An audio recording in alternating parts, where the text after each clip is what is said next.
Yes, sir. Yes, sir. Yes, sir. We are back, baby. We are back. Season 8. Yeah. I think we should be up to season 8 right about now.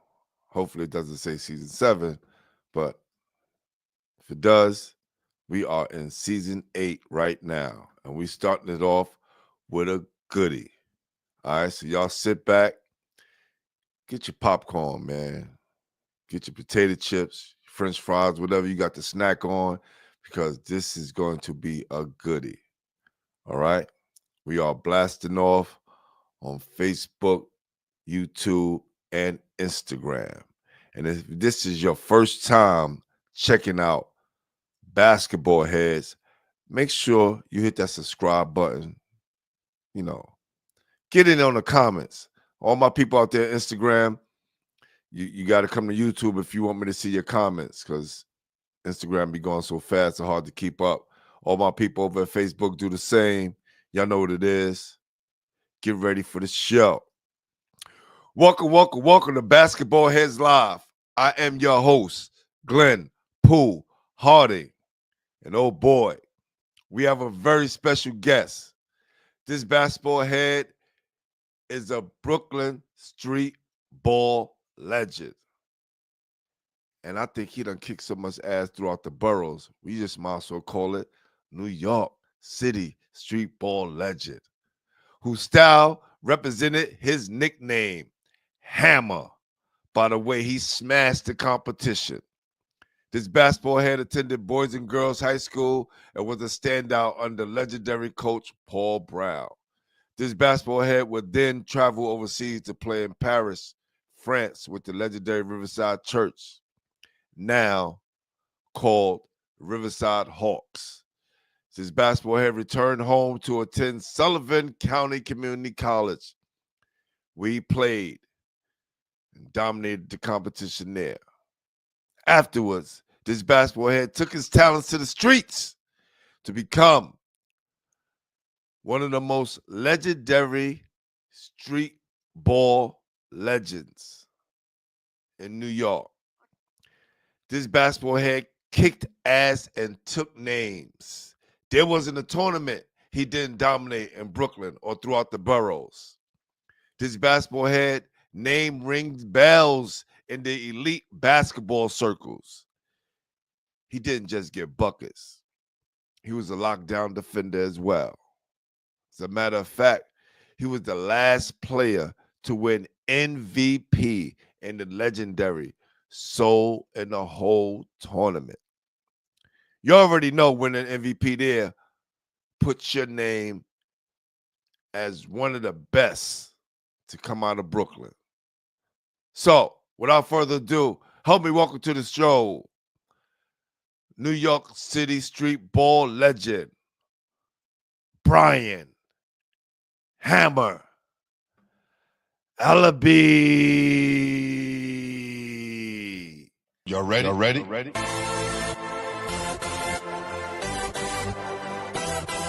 Yes. You have just stepped into the world of chaos, where everybody goes hard. Come on. Go hard. Go hard. Go hard. Go hard. Go hard. Go hard. Or go home. Never back down. You gotta hold your own. Go hard. Go hard. Go hard. Go hard. Go hard. East Coast. Go hard. West Coast. Go hard. Midwest. Go hard. Dirty. Hurry up, everybody. Get online, buy your tickets, cause the game about to start.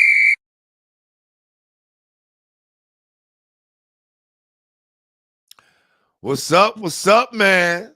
What's going on, sir? How you? I'm doing well, man. I'm doing well. First of all, I want to say, man, it is a pleasure having you on the show. We've been talking about doing this for some years now, and we finally got you on, brother. I think there's no better time than now, especially the climate that's going on, New York City. You know, we're on the playoffs right now in the NBA. We just got finished with college, NCAA hoops. right? So listen, and you know it's about to kick off now, right? You got the 50 and over playing right now. Then we moving right into the summer where all the tournaments start back up, right? Pro-Am, right? Yes, sir. Yeah, so this is a good time right now. Say what's up to all my people, all my basketball heads on the check-in. We appreciate you, especially my number one basketball head on here. My guy Ayatollah Beast. What's up? What's up? What's up? Tola, what's good? What's good? What's good? Yes, sir. Yes, sir. We got the one and only in the building. Hey, hey. Okay. Tiffany, how you doing? How you doing? Appreciate you. Hey, listen, man. Like I told you the other day, I was having a conversation with some basketball heads, man, and your name came up, and a lot of guys is just, you know, man, they were just so enthused to talk about some of the work that you was putting in, you know, over the years, and was like, yo, Pooh, all these guys you got on the show, right? I got my guy Ham on there. I said, yo, I see him all the time, and I always told him we gonna make it happen. And we making it happen. Of course, on my side, with so much things going on, just need that extra motivation to kick back in. And I thought no better way to start off season 8 with my guy. You know what I'm saying? Yes, sir. Yes, man. Yes. So, who introduced you to the game, bro? Actually, I always watch the game. You know, a lot of people don't believe me, but I have a famous cousin, always played ball, Julius Irvin. So I always used to watch Channel 2. He used to be on that. 76ers, the Nets, always followed them, And I was like, Yo, hold on, fam. Hold on. Tech on the play. What? yes, sir. Dr. J is your cousin? Yeah. Wow. Should have brought the picture downstairs, but it's in the garage. But Man, that guy's on my bucket list, man. He listen, he was one of the men that I can say, coming up, we didn't have a lot of positive men that look like us on television. Besides, mostly in basketball and sports and things like that. But how we were portrayed a lot when we were coming up, the Pimp Stugs era and things of that nature. We were younger, but he showed the positive light of what you can be as a black man in America. So, man, salute to your cousin, man. That's dope. yeah. That's dope. That's dope right there. That's dope. It had me, being in the park on Ralph and Pacific by Kingsborough, Right, 7 o'clock in the morning, hitting the backboard. Everybody used to come to the window. Yo, go in the house. Nope. Boop, boop. Off the backboard was my shot. right. When did that you started developing that early on? Yeah. I think I was about 13. I used to be outside in the rain. Everybody used to call it the dead backboard. I used to master it. Yo, them backboards in Kingsborough were horrible, bro. This is like you was banging on some 10-4 or something. I know, bro. Yeah. I know. Trust me. Wow. So you developed that shot early on, man. Early on in Kingsborough, 7-4. Wow. So at what age did you kind of fall in love with the game? About 13, 14, playing housing, Taylor White going over there when they had housing over there. Yo, how legendary was playing in those housing tournaments, bro? Yeah, it was crazy though. It was Man, fun. Oh, you learned a fun. lot. Yeah, man, because those are like the early stages, right? For us in our neighborhoods, if you got a chance to play CYO, that was cool, right? But a lot of us getting into the game started out in the housing tournaments and, and going to different projects and playing against other guys.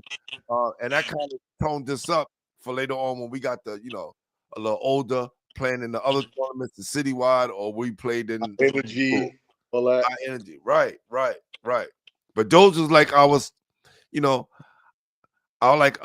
stomping grounds before we got to that next level. Yeah. So Yeah. I used to always like to play with the big guys because, elevate your game a little bit, make you a little tougher. They push you around a little bit, make you tough. So when you get out there with somebody your age, they ain't got a chance. It was a rite of passage when you came outside and the older guys was on court, right? I always kind of tell people, you have to earn your way on the court, then you have to be able to stay on the court, then you have to become elite. And if you lose by any chance, somebody gonna pick you up right after you lose, right? And it's a process. And of course, we couldn't go out there and start to shoot because the older guys like, you got to pass us the ball. You know what I'm saying? So I dig that because we all came up that way. And now, kids got, trainers, and it's a lot of older guys that they can compete with. I think that a lot of these guys who are playing these 40s and 50 and overs should be out there playing with these young high school guys and kind of mix it up because I think they'll learn the game a lot better. Yeah, true. But, today you get coaches and you get guys saying, "Shorty, you nice, you this, you that." And it goes to their head sometimes and it mess their game up. So now you're not listening because you're not coachable and nobody want to deal with you. So it's a gift and a curse with that. Some people's coachable and take it, and some people run with it. I'm nice. Oh, now today you got certain programs that's throwing kids all kind of stuff and promising them this and doing this, and it's somewhat mess them up in the long run. Because if you're not giving them something, I'm not playing with them. So you gotta weigh your options sometimes. And sometimes the father and the parents gotta look at certain things. Nah, we ain't gonna mess with that. Pull their kid back. But it's up to the parents sometimes. Yeah. I'm doing a series now about AAU basketball. It's like the truth about AAU basketball is AAU basketball money grab, right? And we talk about some of these topics where, parents sometimes when their kids are not picked, they kind of create their own AAU program for that kid. And they kind of put I want to say like a bubble around this kid. So if that bubble ever get popped, that kid don't know how to deal with adversity and trying to get better. But then you got those parents who are very responsible and make sure that their kids are with the right people and the right coaches. So, but as overall, I think when we was coming up, playing with the older guys, playing in the night tournaments, playing in CYO, it kind of taught us the importance of developing your game before you got to the next level. It wasn't just jump and just go. You didn't just go outside and launch to them, took you up to Paris, bro. It was a process. Fact? Yeah. It was a process. So that's definitely we gonna get into more of that. Part 3 is coming soon. So if you ever checked out that series by AAU on NYC Basketball History Channel, please check that out, man. Very interesting. Very interesting. So do you remember like the first game under the whistle and where it was that? First game under the whistle was Teller White in Williamsburg. Housing. Yeah. How was that experience for you? And what kind of impact did it have on you after the game was over? The experience was like, sometimes once you out there, sometimes you block everybody out. So that's the key. Once you block everybody out and just play your game and don't worry about people saying what they gonna say, oh, he this, oh, he that, he trash, he this. Okay, whatever. I'm gonna let my game speak for me. I'm gonna go back, I'm gonna step back, shoot this jump shot, couple more jump shots. Now you're gonna come out here. I was a little fast dude at the time. I'll shoot right by you. Boom. So then later on, I say I'm gonna put the hammer on you, and I got that name in at the high. Actually, I got that name. We definitely gonna get there. We definitely gonna get there for sure. Yeah. Yeah. So. Yeah. Ayatollah B says basketball is kind of lacking humility nowadays, and I think so. Like you were saying, Hammer, the kids get the wrong ideas about the game, and they don't really want to listen because somebody told them that they were nice. Right. I've seen it. That's one thing. When my son was little, he used to play out in Red Hook with Bear Used to go to Grady, Artie, because Mello had put a tournament together for all the young kids. And I think it was T Park out there in Red Hook. And, you know, they always had a team together, and Bryant used to play and develop his game. And I, you know, appreciate them for keeping him busy, keeping him, you know, out of trouble. You know, I appreciate that 199% because, you know, out in Red Hook, it's hard out there. So That's a fact. by him getting involved and they running in tournaments, you know, I take my hat off to them guys all the time when I see them. Artie, when he was out there, he used to make sure he was all right. I had nothing to worry about. Yeah, my people, Cali Hoops 10 said, Unc Hammer, we love you. My guy over at Summit, Phil Grant, no hammer, no heart. Cali Hoops, yeah. Said Dad said you Thanos of the X-Men.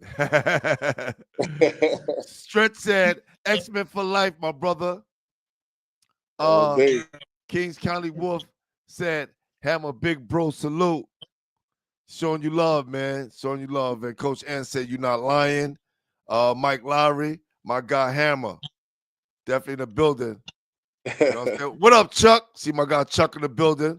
Bushwick Finest. You know what I'm saying? Look, showing you a lot of love, man. Showing you a lot of love. This is awesome, man. Look, come in these chats. Show my guy Hammer some love, man. This is his night. Show our appreciation for him. What year did you start at Boys and Girls? Let's talk about the year you started at Boys and Girls, and what year did you make the team? I think I played. Damn, I don't know what year, man. Make me sound old. Damn, I forgot what year it was. You ain't older than me, man. So go ahead with that bullshit. Had to be in the 80s something. Right, yeah. right. So, you know, I played one year. Got to be about 89. About 89. Yeah, about that. Yeah, I got there and I played JV, and Coach Rivers was the JV coach at the time. So I started playing, and Brown was like, "Oh, I want you to work out with us."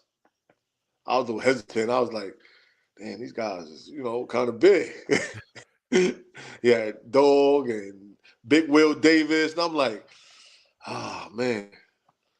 And I was talking to GB and Courtney. They're like, "Come on, ain't nothing but basketball." I said, "You're right about that. I never see nobody get in trouble or get shot for shooting the ball." So, That's a fact. That's a fact. so I just went and played like I was in the park. But, you know, sometimes you got to, you know, take the park game, bring it to the gym under control. But at the same time, it's all one game. One thing to me, get that buckets. That's a fact. Playing under Coach Brown, man, he was such a legendary coach. I played for him in the Empire State Games. Such a cool, laid-back demeanor. What was it like playing under Coach Brown and playing with all the guys that you play with? And run off some of those names too. You know, definitely GB, Courtney. You know what I'm saying? Yeah. Dog, you got to get up in there. You know what I'm saying? Big Will. Yeah. Big Will, Lawrence Pollard, Michael Pollard. And people thought they were brothers at one point, right? Yeah, crazy. I did. I was like, what? They brothers? They both had the flat tops. They both had the flat top. One could jump. That's right. That's a fact. Yeah.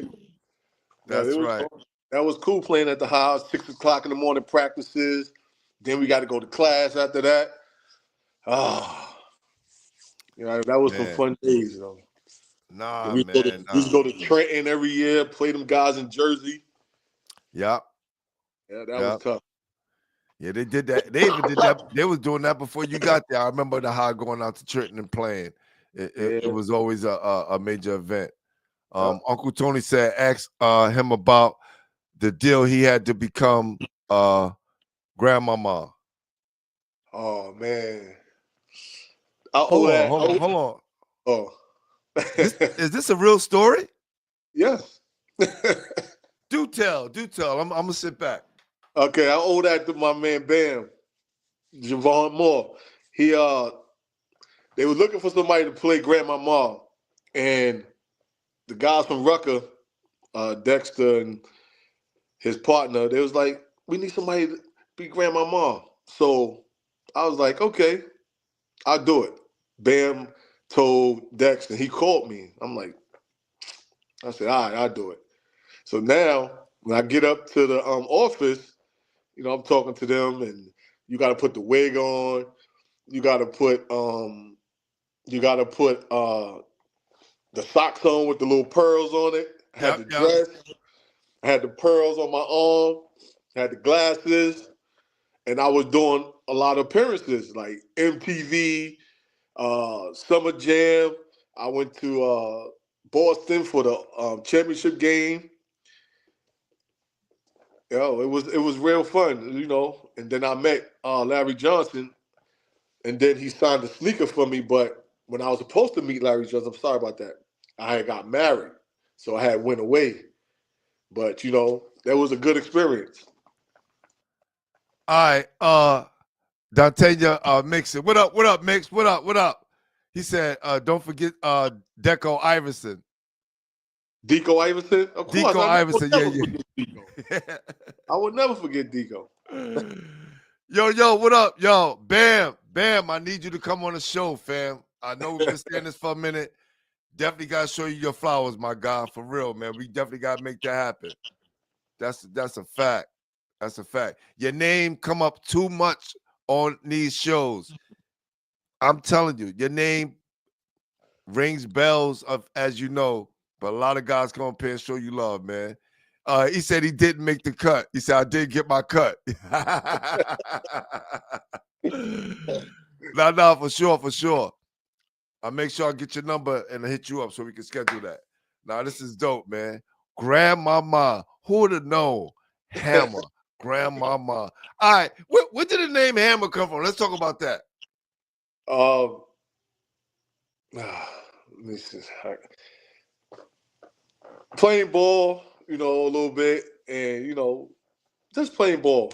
Yo, fam, tell a real story. Stop playing, man, because you hold it back. You hold it back too much, fam. This is back in the days. Whatever happened already. You know what I'm saying? I want you to incriminate yourself, but whatever happened already. You ain't killed nobody. I used to always play with, little toys and stuff like that. Got you. Hey, listen. Let me tell you. Let me tell you. Yo, you remember Soul Man? Yeah. Tate. White boy Tate. Handle, God rest his soul, passed away. I had Keith Stroud up here, and Keith telling me these stories. And then I'm talking to my guy, Norris, who was our coach. And Tate was on my team. And I didn't know when Tate was coming to the game, that thing that Jay-Z talked about in Nas, that was on the dresser. And y'all get it, and Takeover. Like, he was actually having that at the game. Like, I didn't even see the side of Tate. Now, let me tell y'all something. We talk about basketball, and we talk about a lot of guys who was kind of affiliated in the streets in some kind of way, but you never knew that, right? Those who knew Hammer knew. I didn't know. That's where it came from. I just thought you was doing that for smashing dudes in the court. Yeah, then it carried over to the court. Then I started, playing ball, so. Hammer. All right. Let's get back. Let's get focused. All right, cool. Oh man, that was funny right there. Now you're on the high, right? What were the practices like? Like, what were the practices that intense? And what did you learn during that time coming up as a player on varsity? I used to hate practice at the beginning because we used to have to stand at the baseline in the defensive stand for the longest, and you had to sit. That's how you learn how to sit and move your feet back to back back and forth, move your feet side to side, but you had to sit there for like 10 minutes. I used to hate that, but practice was good. Made you tough. Sometimes the up and backs make you want to quit because somebody want to lollygag. So now the whole team got to run. You better start running, man. I'm not playing with you. So got to try. Scare little people out here and there. Yo, run, man. All right. You go in the locker room, watch. Running, trying to get out of there, Right. So it Yo, was fun. It was a good experience. Bam said, Broncos. Did you play for Doc Naselli? No. What with the Broncos? What is that? Because I know I played for the Broncos. Because obviously he was a Riverside guy. But I was a Bronco guy, and we played for Doc Naselli back then. He passed away, God rest his soul. Ayatollah B says, stop, hammer time. Wow. Now, I've heard this in the chat that when you used to play against guys in the tournaments and sometime in games, you would threaten them not to shoot. How true is that? No, let's keep it a buck. Like you was a terror on the court. Yeah, we all cool, you know what I mean? But once we get in them lines, don't shoot that ball, man. Pass the ball. And he actually passed the ball. And I'll be like, man, come on, man. Sometimes, it's fun to intimidate him, but sometimes it's competition. So, I'm just don't want to go out there and get an easy 30.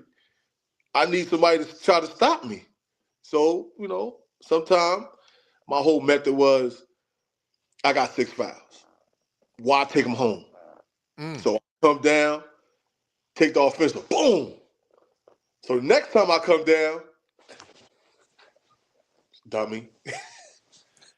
So No, this is real, bro. This is real because I tell kids that, obviously these guys got playing high school, they got 5 fouls. But I'm saying to myself, look, if you want to make your presence felt, that's a good way to make your presence felt, right? Because you have the ball. It's not like you're fouling them to try to hurt them. You just let them know, I'm coming in, I mean business. And the next time, you're right. They would kind of flinch up or tense up. Yep. Because I always played the game at one speed. I only had one speed. I'm giving you everything I got because I can't turn it on and turn it off. I can't do that. So if I'm going to be out there, I need the next 4 guys on court with me to match my intensity. Everybody got to be holding their shorts. Yo, I tell you, get the waters. Get 5 waters. Get waters.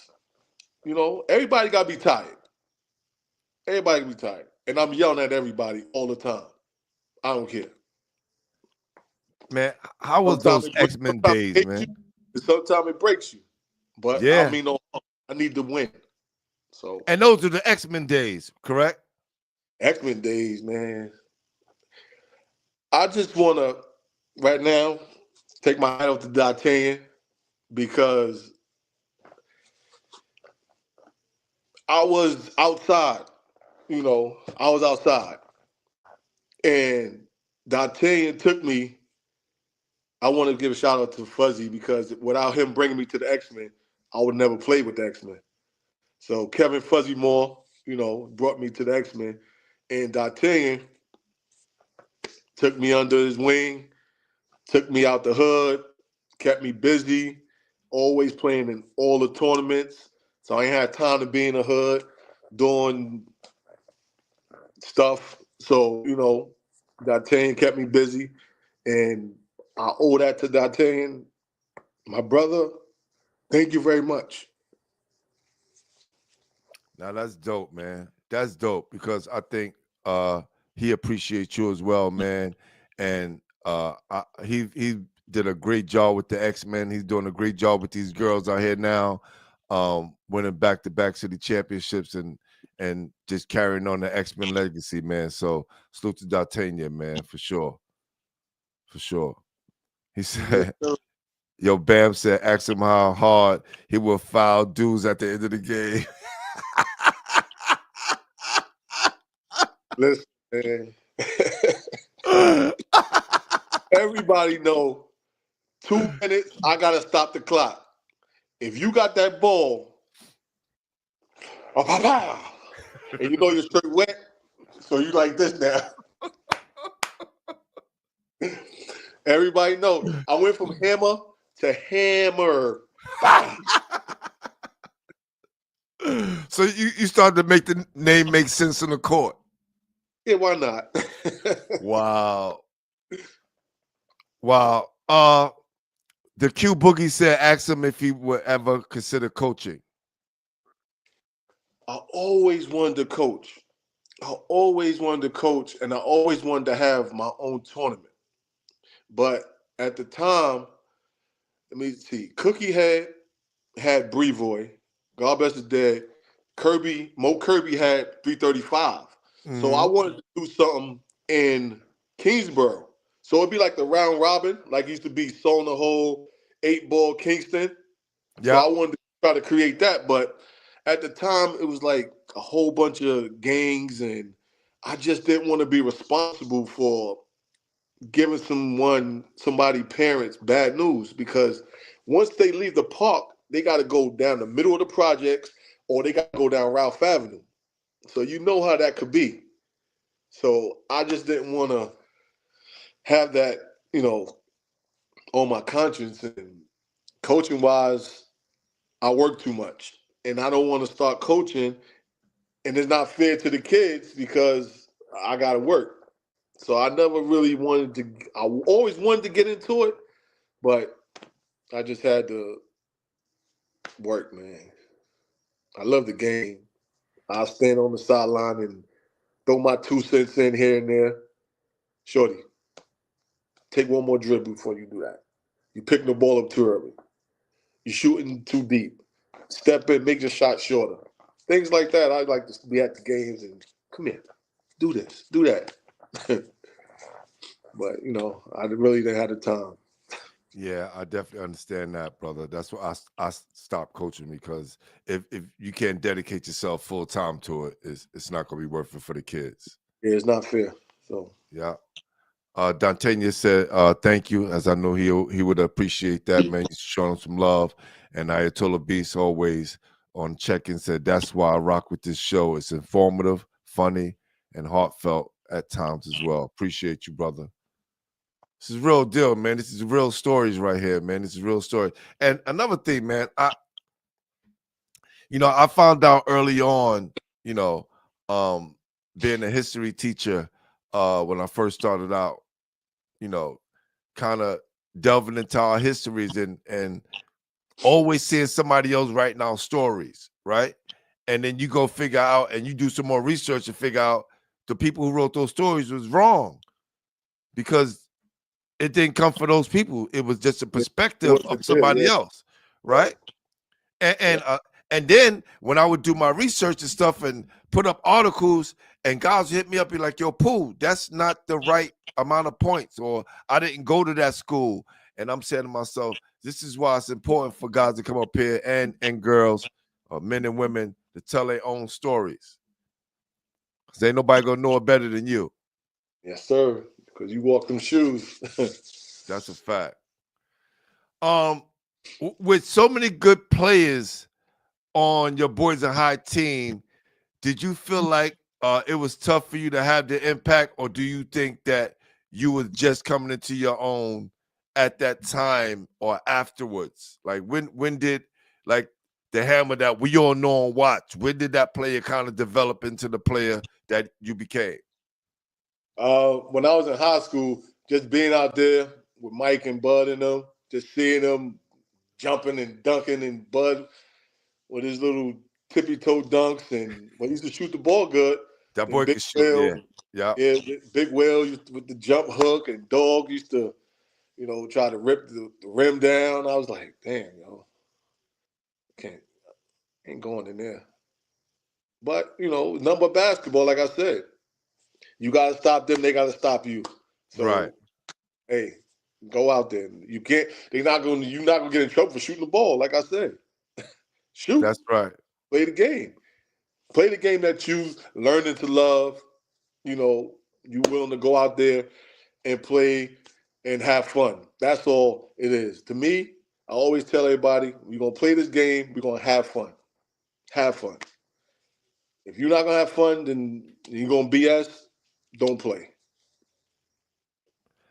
How many teams that you could say, or what teams that you say like gave y'all problems, or y'all had to make sure y'all was up for? Like, what high school team that when they came in here, it was going to be a battle. When we go on the road, it's going to be the same thing.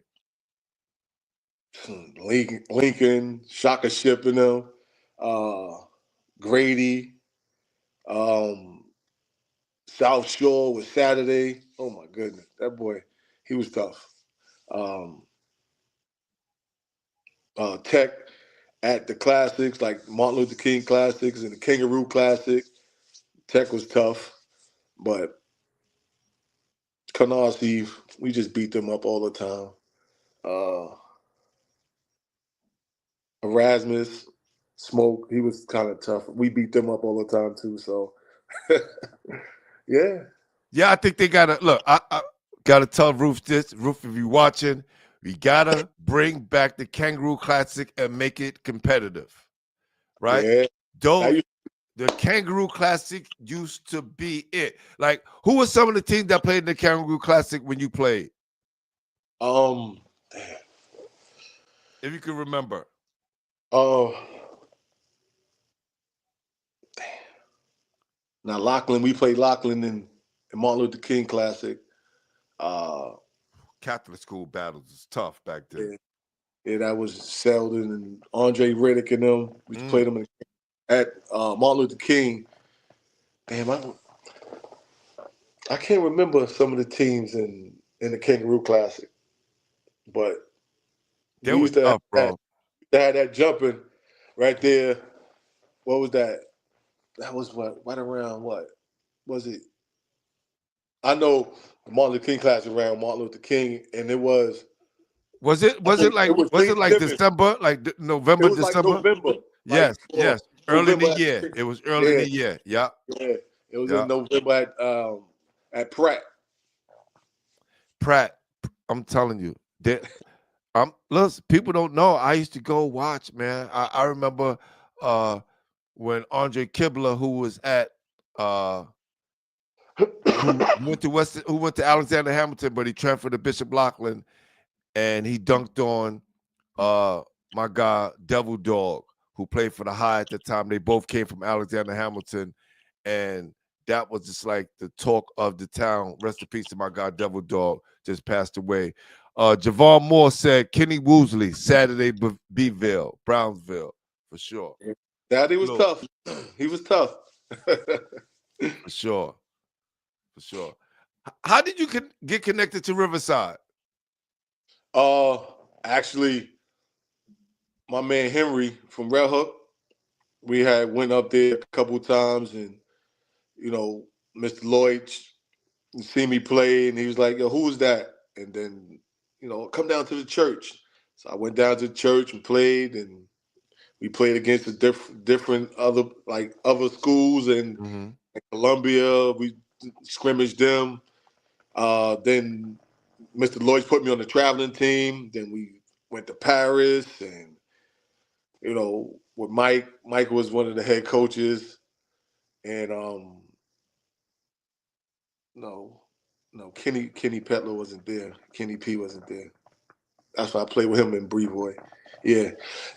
That's when I got hooked up with Riverside. Through Henry, we went a couple games in Harlem. We played up there, and he just asked me who I was and told me to come to the church and played, and that was it. What was it like for a kid from Brooklyn to be out in Paris? Different. I was like, the food was everything out there medium well. So I think I had bananas and bread and drinking Orangina. I wasn't with it. I got you. That's dope. Well, listen, we're going to take a little quick commercial break. We're going to be right back, all right? Just sit tight. One of the great things about EEP law is in our community partnerships, the relationships that we build with people who really care about our community, with people who hold high value in giving back, with people who are pillars in their community. Being said, EEP Law is a proud sponsor of Basketball Heads Podcast, the #1 basketball podcast in New York City. Hey NYC, I hope you all are doing well, but I do have one question. Did you know these were lock extensions? Well, maybe it's two questions, because did you know if you give me 2 inches of hair, I could get hair all the way down your back? Yeah. Human hair lock extensions, where you can have them installed, you can have them colored, you could keep them forever, or you could keep them until the time is right, where you're just like, you know what, I just want to live my free lock journey with my hair that has been locked, because that's what my client did right here. Link is in the bio. We're waiting for you. See you soon. All right. For those you need expert law, lawyers, whether it's, slip and fall, accidents, work related, civil rights, hit up my people at EEP Law. And if you need some locks, well, me and Hammer not even worried about that. You can tap in to Nita Hair's collection. All right. Both on Instagram, EEP Law, and Nita's Hair Collection. Appreciate it. I think the guy named Ronald Kingwood need to look into that fish. What's that? I think he need to look into locks, or okay. You got a hole in his natural right there. So listen, just tell them to reach out to Nita Hair Solutions collection. She definitely gonna take care of him for sure. I'll do that. He might be on too. He said Bluff Daddy, Hammer only had a right hand, never went left. What is that, man? You got haters out here. What's wrong with dudes, man? It's okay. This hand right here, once it get, I hit it to the left, hit it back.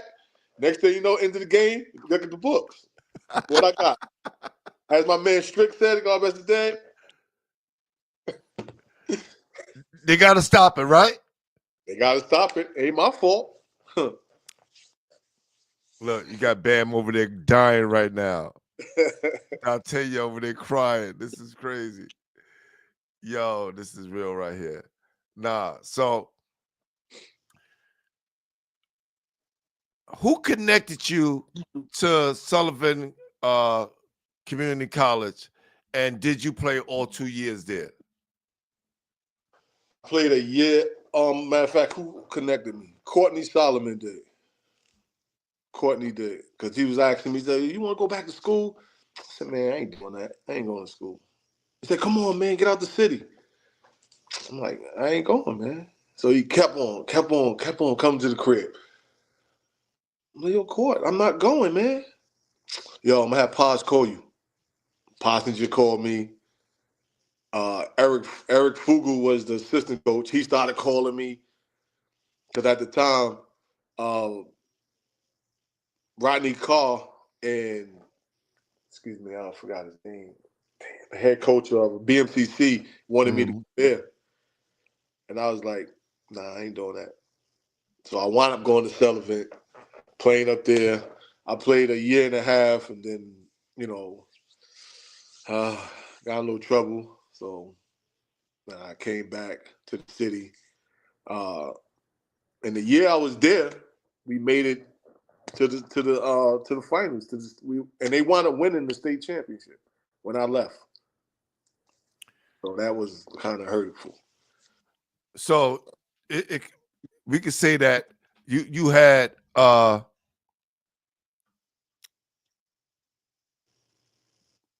trouble balancing between the streets and playing basketball, or was it just like that wasn't, you ain't see that moving too fast for you?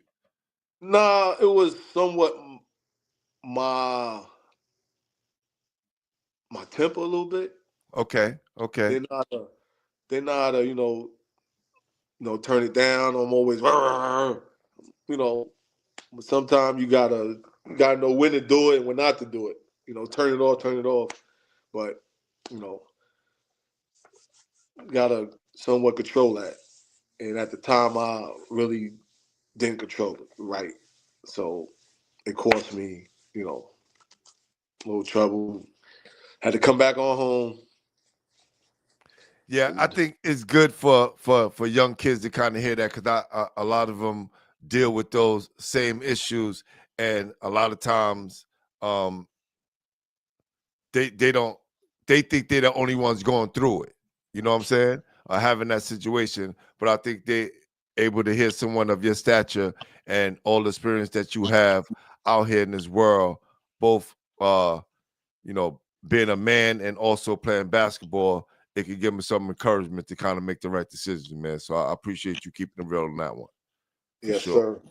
Yeah. Yo, Bluff Daddy out here killing you. What's up with this Donald Taylor had 40 on you, fam? Donald Taylor never had 40 on me. Talk that talk. And Donald Taylor went to Philly Dickinson with me too, so that's my boy. So Donald Taylor, holla at me, man. Donald Taylor went to Prospect Heights, and we met him at the high. That's, thank God, that's the time he had the bad fire, I think. Yes. Yeah. So, Donald Taylor was to his life. Yep. Yeah, he was tough. That's when I met D Flight. That was my job to stop D Flight when the high played Prospect Heights. So Flight was tough. So when yo Bluff, you can't be coming out here, capping, saying Donald Taylor had 40 on my guy. You can't. There's no proof behind that, man.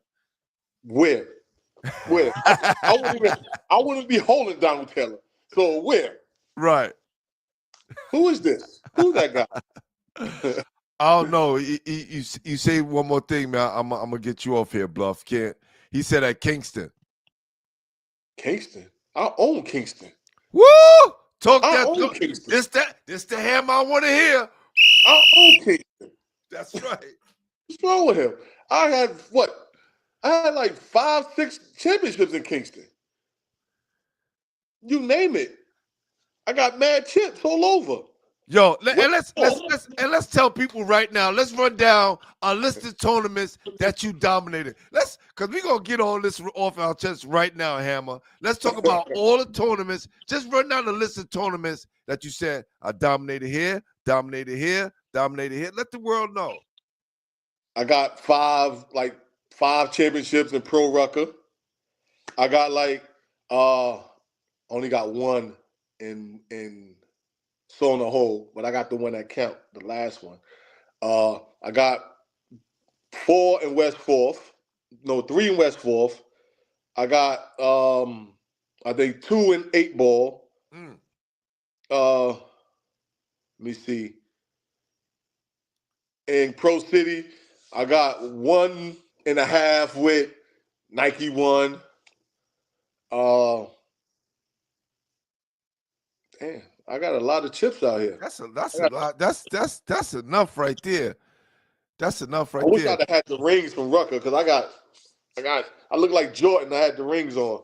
That's why they say you the Thanos of the X-Men, fan. You the Thanos. Hey. One thing about X-Men, we took it out the barrel. Yeah. We went out the barrel. Only thing I didn't get was Hoops in the Sun. We would have had Dykeman, but I didn't show up to the game. We would have had Dykeman, because we would have beat Dominican Power. So we'd have had them. Dominican Power, tough, still legendary. Yeah. Dante said, Donald, he said he had 40 on the X-Men with Muhammad team in Kingston in 98. Okay, did he win, though?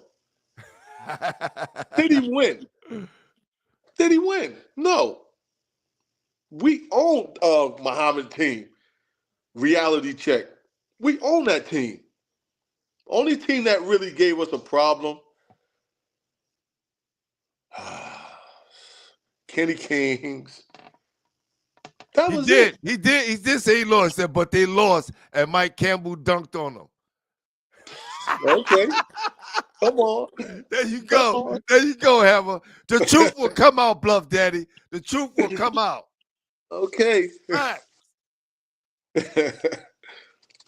Yeah. This is fun right here. This is fun. Salute to my guy Ballhead on the check-in. Appreciate you. Appreciate you. Yeah. Man. Hammer Hammer was catching wreck outside, belt to ass. BTA. Hammer, the movie coming soon. Oh man, this is dope. Now, you know, you made the decision to go back to Sullivan, right? And because of that situation you had to leave school.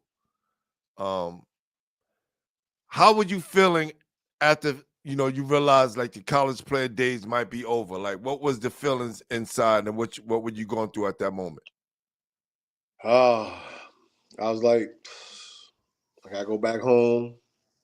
I gotta tell my mama I'm not playing. I'm leaving school. Why you left school? And gotta have a talk with her. And it was somewhat a disappointment.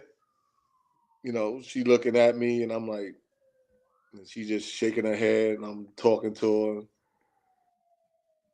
her. A mother ain't gonna pull no punches. You need to stop that BS and sit your down and do what you gotta do. And so came home and wound up. My brother-in-law Ronald got me a job um, doing closed cases for the city. Then I took the test. I passed the test. Then I started working for HRA as a caseworker. Uh, food stamps, Medicaid, welfare, stuff like that. I was on that desk doing that work. So now I became a working man. R.I.P. R.I.P. Mama Elleby for sure. Yeah. And look, people can say what they want to say, right? Because at the end of the day, the game is going to be over for all of us. No matter whether you went to the NBA, whether you was a high school All-American, sooner or later the game is going to be over, and it's that next transition into life that I think that is the most important. And you was able to transition into being a professional, right? Because we all are going to end up being professional somewhere. Some may be in sports, but then they have to, when they finish sports or wherever they stop at, you can become a professional in another field. But that didn't stop you from playing ball. Nah. I just went harder after work, meeting up with D'Artagnan, going to playing Fila, West Fall may have a game, so always was busy. So No, that's a good thing. That's a good thing because when I used to come back around the way, I lived in Jersey for some years, and hearing said what junior high school, okay, and hearing your name ring bells and coming out and watching you play, it was just like, oh, he really doing it. Then I go to another tournament. You win the MVP there, go to another tournament. And I wasn't around ball a lot during that time, but I definitely know when your name was talked about, it was definitely a must-see game. Like, you was one of those guys, people was like, you got to go see him play. You got to go see him play. So that was definitely must-see TV. My guy Ballhead wanted to know, what junior high school did you go to? I went to IS 271. Which is now Eagle Academy, correct? Yes, sir. Yes. Tell people that all the time. That's the reason why that damn gym is so small. It's junior high school gym, fam. It's a junior high school. You know what I'm saying? Yeah. Somebody texting for you. It's like, I'm like seeing two Brian Ellebys. Like, who the hell is got your handle? It might be my son. Okay. Got you. See, I used to go to 3 or 4 games a day. Wow. So he was watching you go and put in that work. Yeah, that was my little road dog. That one, he really had me calm down a little bit. So I had to look at a lot of things different because he was watching. So I tried to teach him the right way, how to play the game, life. To him, if I get sick, he worries because I'm Superman. I don't get sick. And I never brought him around none of the foolishness. So he didn't see that other side of things like that. So Yo, did y'all hear that? Like when we talk about proud moments on basketball heads, this is one of the proud moments right here, right? When you're a grown man and you handling your business and you say that, yo, my kid looks at me like I'm Superman, right? Like the same way, when we stare at people on television and wish we were that. Um, he has you, brother, and that's so dope. That's dope right there, fam. Like we could talk about this basketball all day.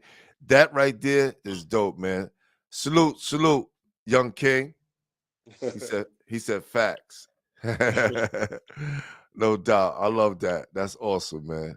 That's awesome right there. Now,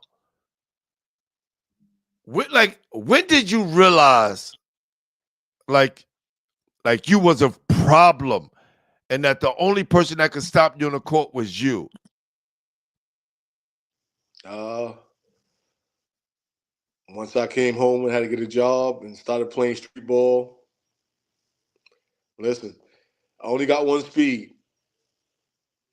That straight ahead, all that crossover and da da da. I ain't got my game was straight to the Baja. I ain't got time for no crossovers between the legs, round the back. I'm going to get that basket. So all that showboating and all that, no. My game was nice and simple. Nice and simple. At the end of the day, I walk out the park 28, 30, might get 45, might get 50. Never know. It depends also if you're talking jump. If you're talking smack, I'll play a little harder. Then you got to stop me now.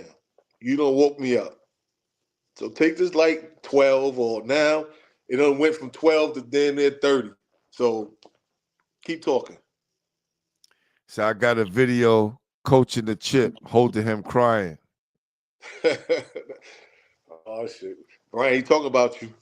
I tell you. Wouldn't let me play at all, man. Couldn't even get into it. All right, I gotta go back to the sideline, gotta hold him. All right.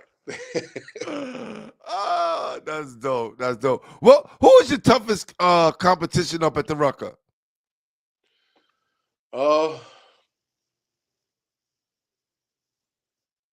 Wasn't none. I ain't gonna lie. Because coming from Brooklyn, everybody's scared. Everybody's scared of dudes from Brooklyn. But we'll go everywhere. Nobody from Uptown will come down here and play. Hold on. Yo, you don't know how many times I said that on my show. I tell dudes it's only a certain few that I could say came down, but you don't see a lot of them. Where we have to go everywhere. And I think that's the difference between Brooklyn ball players and ball players from all other boroughs. We go everywhere and play, and no one want to come down to us. Nobody want to come here. I'm glad you said that, bro. Never I'm seen so an glad you Uptown said that. team in Kingston. You never seen an Uptown team in Solna Hole. You never seen an Uptown team in 8 Ball or what's that? Dunker's Delight. They didn't come out here. That's a fact. They don't come down to Brevoort. No, nobody. A lot of people were scared to death of Brevoort. But I ain't gonna lie to you. A lot of people, that Patchen Avenue side going out there, kind of dark. He said, D'Artagnan said Mousy came down 1 year. What year was that? But even if he did come down, we talk about as a whole. Like I'm talking about back when I was playing, no Uptown teams was coming down to Brooklyn. So I definitely agree with you on that, bro. Definitely agree with you on that. Man, how many MVPs did you win throughout your career? Man, I have a bin. No, it's actually in Brooklyn. I have a bin still with nothing but MVP trophies in it. Some of the MVP trophies, like Kingston, 8 Ball, they were so tall. When I lived in Brooklyn, when I moved to Queens, you know, the ceilings is not too tall. So I had to put them out in the backyard on the deck. They was too tall, so I tried to put plastic over it. Little kids used to walk by and try to pull it over the fence. I had a lot of trophies. I had a lot. He said Mousy came down in 1995. He said Mousy came down. Excuse me. Bam said you stole his MVP at Kingston Park. Oh, here we go. He's still saying that, yo. Oh my God. He's still saying that. I remember I had to walk home with 2 trophies. My man DJ from the projects. He had my guy DJ. DJ. I went to me and him went to Lincoln together. Let me just tell you this quick story about DJ. That's my friend, childhood friend. I love you, DJ. DJ is the reason why I went out for Lincoln. Because I didn't want to ride the train by myself. I'm like, yo, bro, they're number 1 in the state. We're not going to make the team. You know what I'm saying? And I think, I don't know, like, DJ should have made it. If anybody should have made it, DJ should have made it. And by the grace of God, I made it as a freshman, and all the guys we rode the train with got cut. And, you know, if you'd have asked me back then, I would have just been like, I don't get it, because DJ, that motherfucker could play inside left hand. And he was left-handed, like, you know what? Man, crazy. Salute to my guy, DJ. Love you, bro. For sure. So, man, he said a lot, man. He said a lot. DJ, that's a fact. Salute to my guy, DJ. Love you, bro. Facts, my guy. So I asked him, what was the greatest moment playing basketball and his lowest moment? Great question, Ayatollah. That's why you're the number 1 basketball head, brother. Greatest moment, senior day at the high. My moms came out. You know, you walk across the court and things like that. That was a great moment there. My lowest is when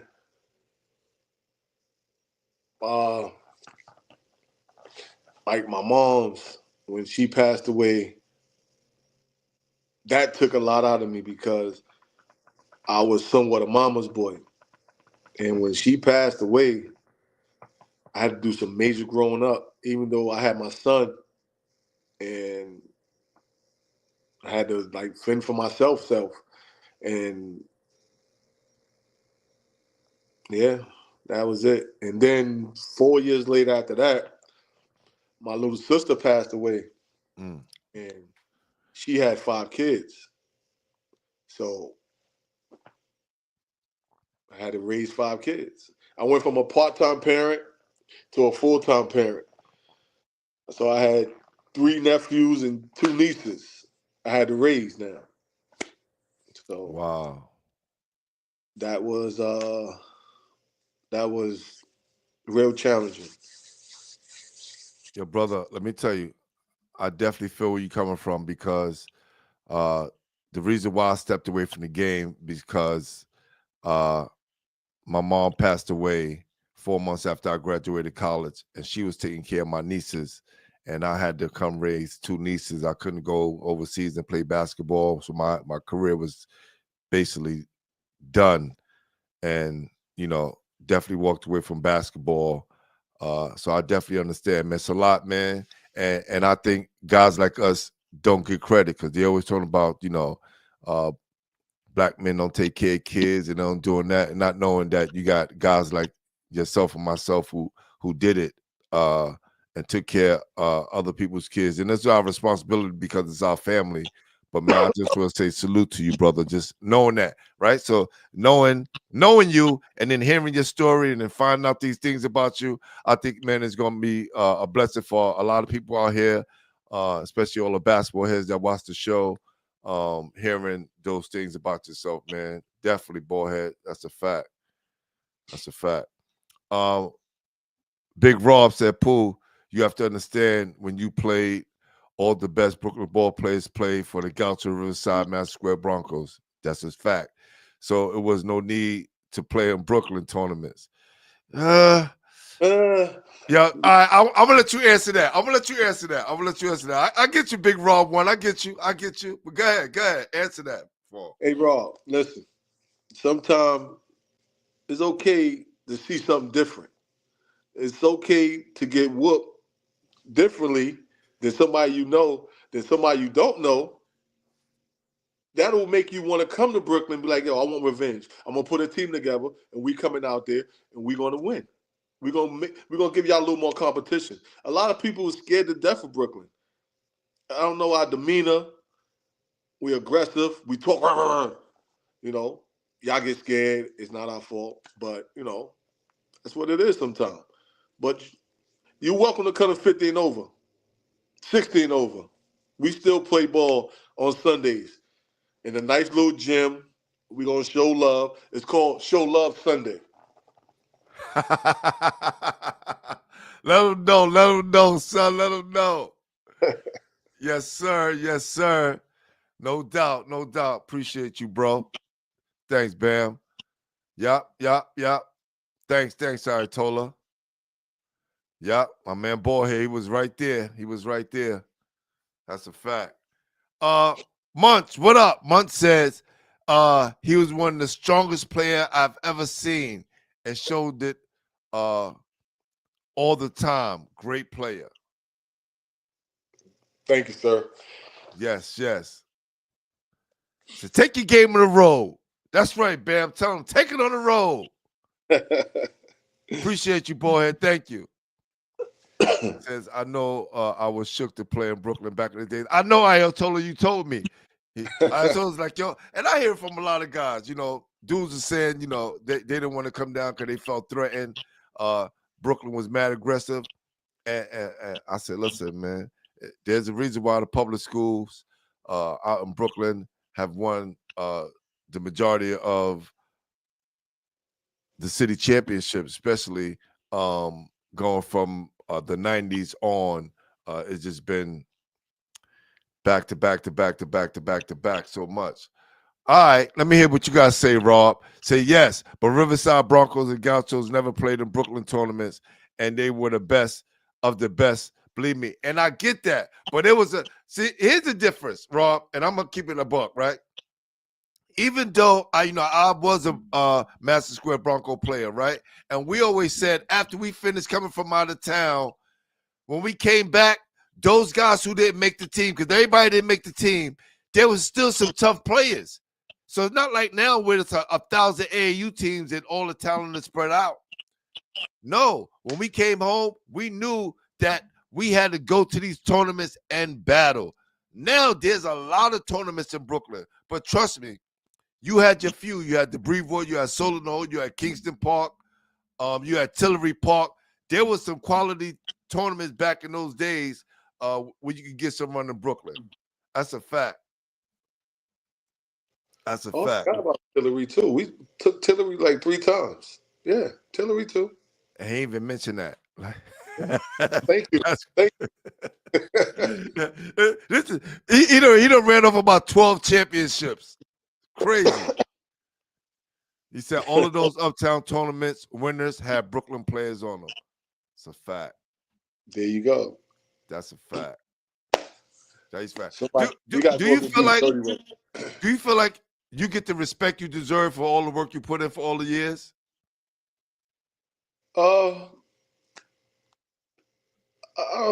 people respect me. You know, I walk in, I still get this hammer time. Hey, hammer. You know, I'm always, you know, show love regardless. I never, you know, hold no grudges against anyone. Playing ball, I'll run you over, help you up, talk mess, smacking your back. You know, do what hammer do. But it's never no hard feelings.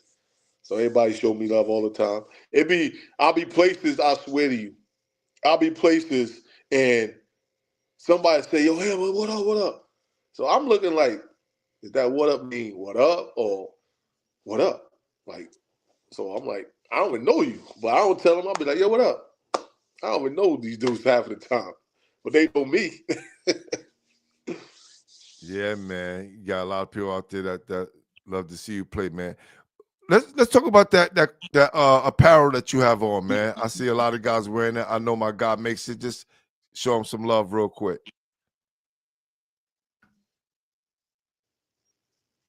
Just want to give a moment of silence to my man, you know, G. Walsh. You know, it's my guy there, my teammate. It's just so hard. You know, he sent me his besides my niece, Tiffany, and he always send me a lieutenant's card every year. And, you know, when I was we was on the phone, we talk a lot, and I'll be like, yo, G, come play, come play, come play. When I was good before I hurt my hip. Come play. Like, nah, not right now, not right now. And, you know, he did not like the fact that an Uptown team came in 50 and over and took it back uptown. So G called me and say, oh, I don't care what nobody say, X-Men is coming back. G put the whole X-Men team back. I felt the way. I'm like, yo, G, I don't want to disappoint you. I can't play because I got to have a total hip replacement. He was like, all right, come coach then. Come down. All right. I ain't make a lot of games. I made a couple games, you know, and we used to always talk about health because G is one of the people that, you know, we used to talk about health and all that. And a lot of people don't know. A couple people on here might know. You know, that's why it's important to go to the doctor. You know, go to the doctor, get checked out, you know, see what's going on with your body. We getting older. It's 50, 60 years old. We out here running around on these courts and we're not getting checked out. And my friends, my CMB family, used to always say, go to the doctor, get a colonoscopy and all this. I ain't doing that. Being dumb, I ain't gay, I ain't doing that. Being dumb. And I went to the doctor and I did it. And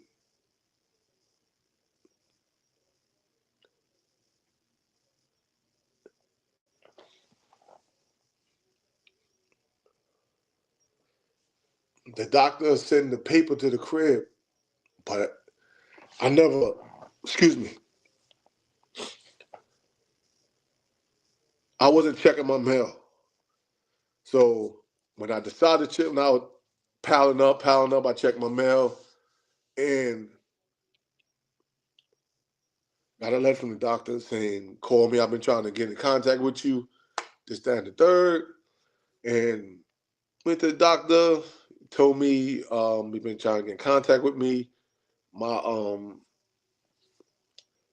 had stage 2 colon cancer. So from that right there, I didn't believe it. So I had to tell him I need to see my name on this paperwork. So I had to go to the doctor and my name was on the paperwork. So it took me a while to tell anyone. And I was just dealing with that, driving, breaking down. Then I wound up telling my son, my nieces. At the time, my sister Carol was still here. Rest her soul. I didn't want to tell her because she was a little sick at the time. I kept that from her, but her daughter know. Her daughter know. My niece Tiffany, I told her, and that's why it's important to go to the doctor and get checked out. A lot of us don't go. We got some good coverage, but we don't go to the doctor, and that's what I always told Greg my situation, but Greg never went to the doctor, and he worked hard all them years. He retired on Friday, played ball on Sunday, had a heart attack that Sunday, and passed away on Tuesday. So, if anything you get from this whole podcast tonight, if you're listening and you have not gone to the doctor to get checked out, please, please go to the doctor, man. It's not fair to your family.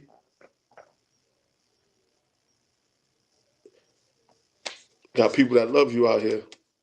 So that's my word to you guys that's watching and listening. Go to the doctor.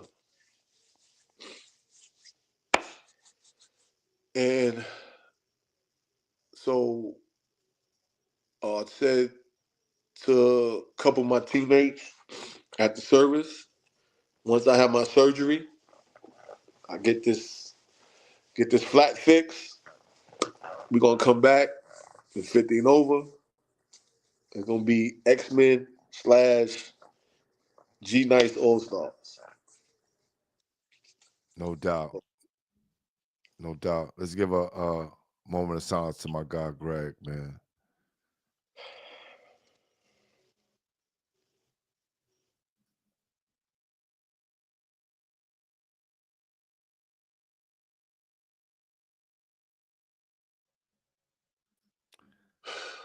It's a good brother, man. Good brother, man. May he rest in peace, man. Yes, sir. No doubt, man. Y'all appreciate that, man. Munt says, stay strong, brother. People need to hear this from a true leader, which you are. Ayatollah Beats, Prayer Hands, Dantania, rest in peace, Greg, Washington, X-Men for life. What up, Basil, my guy from Jersey checking in. Van Moore says facts. And says, Ayatollah Beats says, thank you for saying that because I have been putting it aside. So you got somebody that's going to go do what they need to do, man, for their health, man. I appreciate that, man. This has been dope, man. Appreciate that, brother.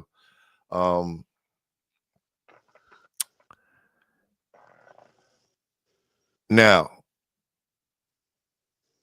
are you sure when you get back, the first thing you're going to do is get back on the court in the name of your guy, Greg Walsh, when you get back healthy, brother?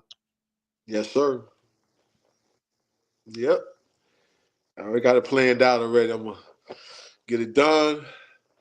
They got a hypodermic chamber where you can lay in it and Yeah. do your body. I already got that all planned out. I'm gonna go do that and keep my weight right. Yeah. So And look, the first game back, hit me up. I'm gonna pull up. No doubt, no doubt. Facts. My guy Eric Kennedy said, I remember Hammer. Salute E. Kennedy. What up, baby? What's going on, brother? All right. If you could change anything about your career, what would it be and why? Oh damn.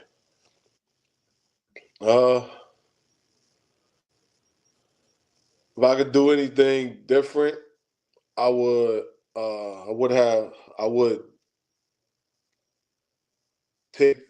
stop being so aggressive and listen and listen. That goes far. Just listen, comprehend, understand what's going on. You know, that's it. Just take the aggressiveness off. Still a little aggressive now, but I got to stop that. I'm learning. Being a director now, so I got a lot of people see me and say, "Director, you? The what's wrong with me?" I just seem like you so Sometimes you gotta grow up. At 52 years old, ain't no time to be BSing because nobody gonna give you nothing. You gotta work for everything. That's a fact. That's it. We're gonna get to some questions before we get out of here. Your son asks, who is your favorite teammate? You trying to get me in trouble, man? Come on, dude. My favorite teammate. We're gonna get you in trouble with it. He ain't even start. Trust me. Wait till we get to this top 5. Gotta go with my man Artie. Artie Lawyer. Yes, Artie Lawyer. Yes. Another one. That's my guy. Actually, he went to Sullivan with me too, as my teammate. Wow. Yeah. What was your sneaker of choice when you played, according to my guy Ayatollah Beats? I was never really a Jordan guy. A lot of LeBrons, because I used to get those for free. Shout out to Bremer. Thank you, Nike. Sending me boxes and boxes. Come home boxes. The best sneakers are the ones that's free. That's a fact. Salute to my guy Brimmer. What up, Brim? Artie Lawyer. Hit me up. For sure. Eric Kennedy, Sarah Coy Hammer giving Ron Artest the business at Kingston Park. And Soul the Hole. Don't forget the hole, too. Don't forget the hole, too. So we giving guys the business that was in the league. That's a fact. Says Mike Campbell still one of my favorite players. His son said that. Mike Smooth. Yeah, that was my guy. Yep. Had Mike out there working out. It's a youngster. Yeah, for sure. So how was your basketball career after X-Men? Bam, asked you that. I jumped around. I played with D&D from Queens. I played with Team Rucker. I went with Kerry team. We still won chips. I still was collecting chips. Thank you. So basically, just tell people you was for hire after that. See, I tell you, some of the battles after I left X-Men, that Kingston team that we had with myself, Bam, Lemon, Artie, Dickie Lloyd, Ra, Lemon, Ed Coda. That team right there, I think, how many chips we won in Kingston with that team there? Help me out, Ben. Damn, that's crazy. That's a crazy team right there. Dickie Lloyd, another beast. Oh, I forgot. We had Biz too. So just imagine Dickie Lloyd, Artie, Biz. But I was the one to keep them in line. So I couldn't wild out. I had to keep them in line. Oh, D'Artagnan want to know who was your favorite coach. Look at that. Come on, Huh? man. D'Artagnan want to know who was your favorite coach.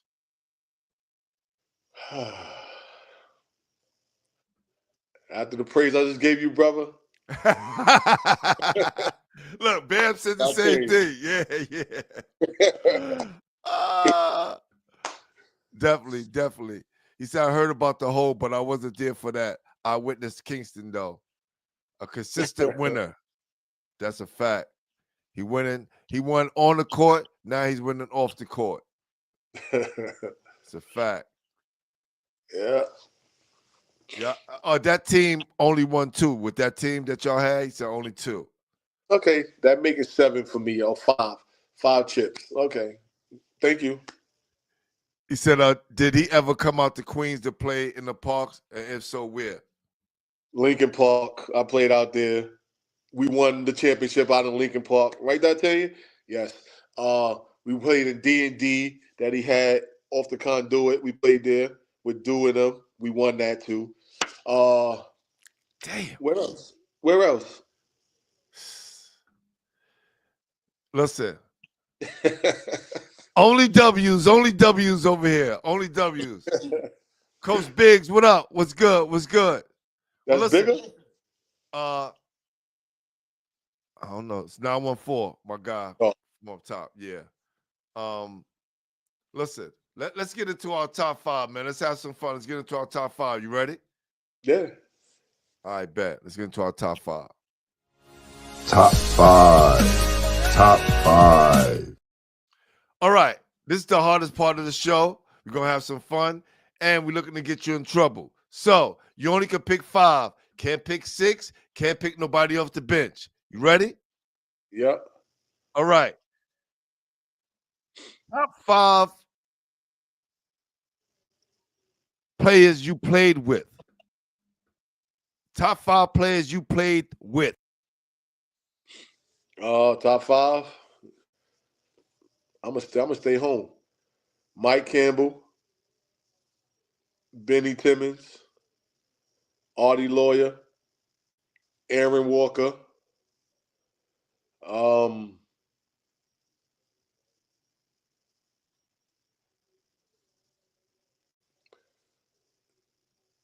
Shafi was good. Shafi was good. I just saw Aaron Walker yesterday, too. Salute to my guy, Aaron Walker. You know what I'm saying? Yes, for sure. It's crazy to see guys come up and now I've been part of this basketball thing, high school basketball thing, and see their sons come up. This is dope. All right. Top 5 players you played against. Top 5 players. God bless the dead. Strick. Them damn Jones boys. Lamont and Charles. Dickie Lloyd.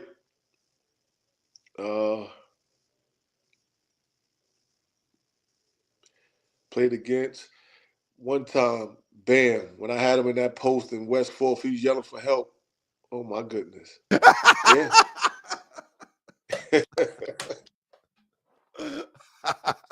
Yo, Bam. Help. Yeah, so you claim you blocked it, but I doubt it. I got the foul. I was on the foul line, so. Got you. All right. Now, from your perspective only, right? He said, I blocked this shot, Pooh. I blocked this shot. Oh, man. So listen, from your perspective only, right? Top 5 players in New York City history.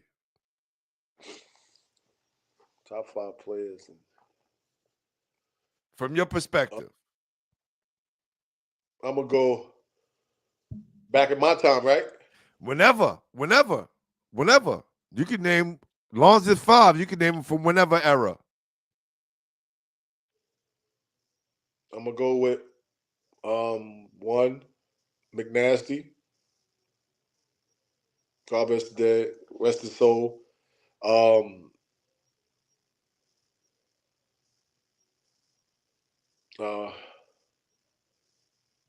Krabby was tough. Played United Brooklyn.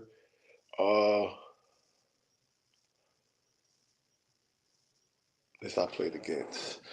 No, not played against. Top 5 players in New York City history. Okay. Strick.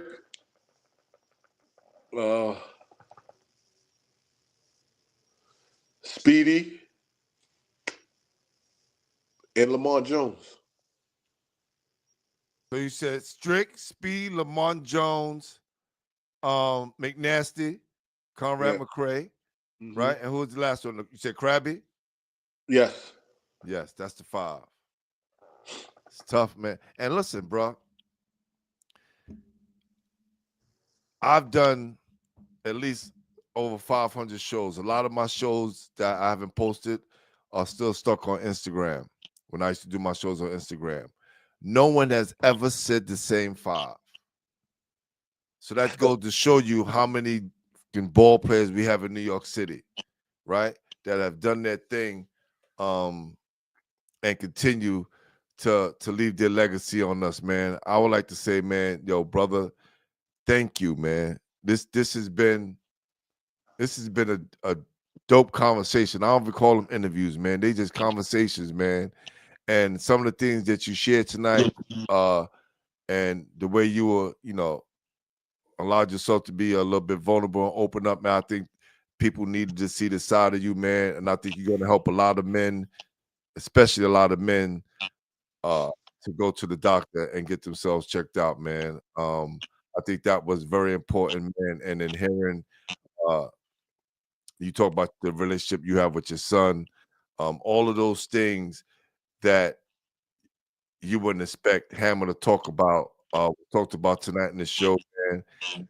I'm glad people got to see this side of you, brother, man. So I'm gonna say, first of all, thank you for giving us years and years and years of entertainment and a reason to come out to the basketball court and watch you play and compete. But also, I want to say thank you, man, for just being and growing into the man that you are today, man, because we're proud of you, brother. Thank you. Thank you for having me. Nah, no doubt, man. No doubt. No doubt. Hey, listen, to all my basketball heads out there, we appreciate you coming on. Share this content, man. Let everybody know, man. Hammer's still out here, man. All right. Yeah, and we got to start celebrating our kings, man. We got to start celebrating our kings and, letting the world know, man. This is what it is, man. And you can transition no matter what your transitions are, no matter what bumps you go on the road, man, you can come out on top because it's not how you start, it's how you finish. Yes, sir. No doubt, brother. Hey, listen, man, take care, man. Don't be a stranger. Let's stay in contact. All right. And look, I'm gonna let everybody know right now because I gotta keep promoting this. I got a big event coming up. I have a big event coming up soon.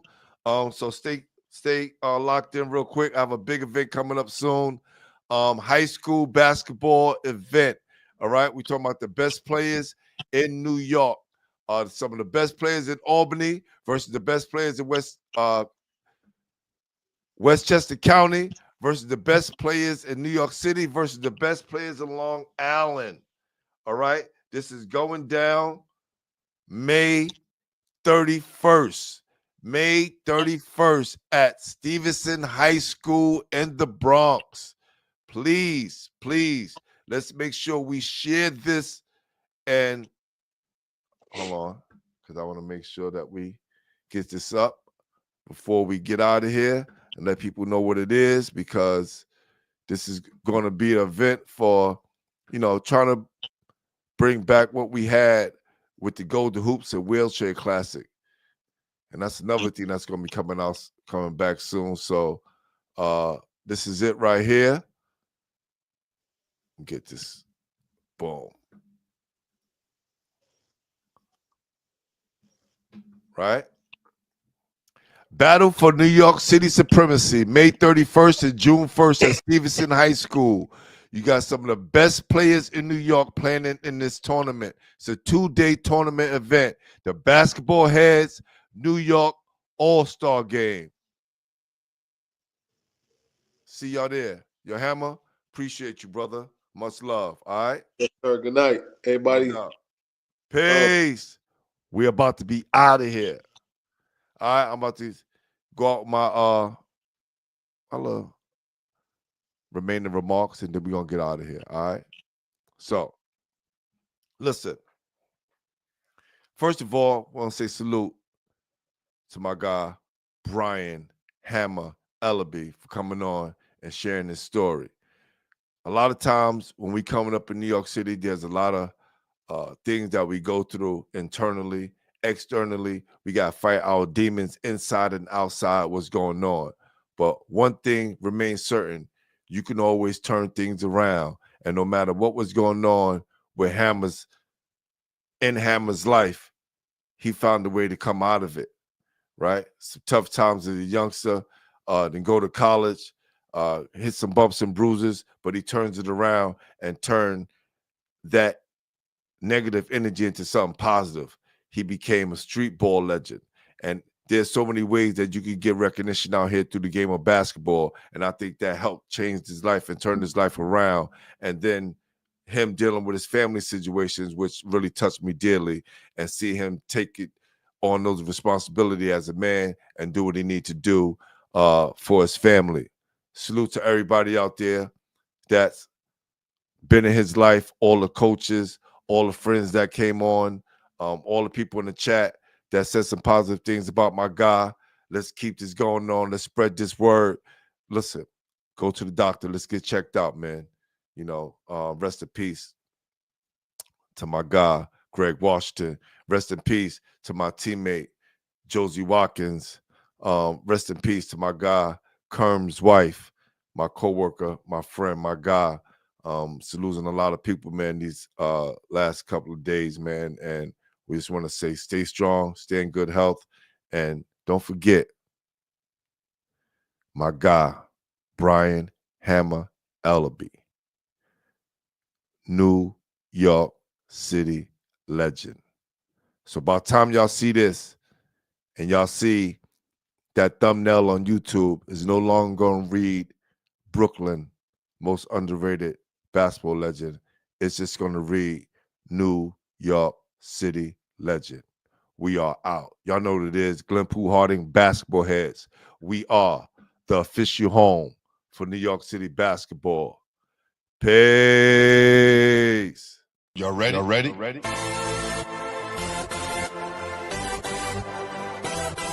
Yes. You have just stepped into the world of chaos. Where everybody goes hard. Come on. Go hard. Go hard. Go hard. Go hard. Go hard. Go hard. Or go home. Never back down. You gotta hold your own. Go hard. Go hard. Go hard. Go hard. Go hard. East Coast. Go hard. West Coast. Go hard. Midwest. Go hard. Dirty. Hurry up, everybody. Get online. Buy your tickets, cause the game about to start.